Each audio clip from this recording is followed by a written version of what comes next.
Merci Fabien Di Filippo.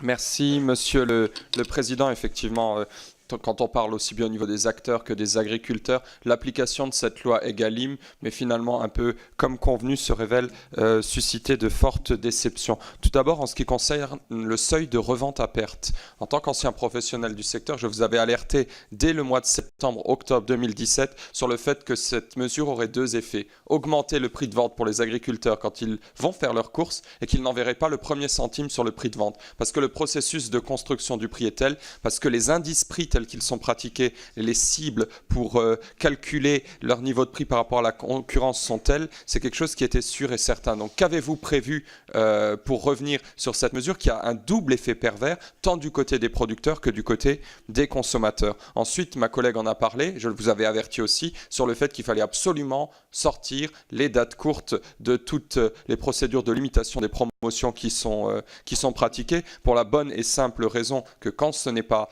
stické ou promotionné, ça représente une perte de 100% pour la grande surface, et ça représente aussi un gaspillage alimentaire qu'aujourd'hui on essaye par d'autres mesures drastiquement de limiter. Donc là aussi les effets pervers sont dramatiques et il faut penser à sortir les dates courtes de tous ces processus-là impérativement. Ensuite, sur les négociations, pour l'instant, un collègue l'a dit, le retour est nul, voire négatif. L'encadrement législatif se révèle insuffisant ou en tout cas contre-productif. On avait alerté là aussi. Donc, quelles sont les mesures correctives que vous avez prévues pour qu'on puisse limiter la casse de cette loi qui se révèle finalement être inique ?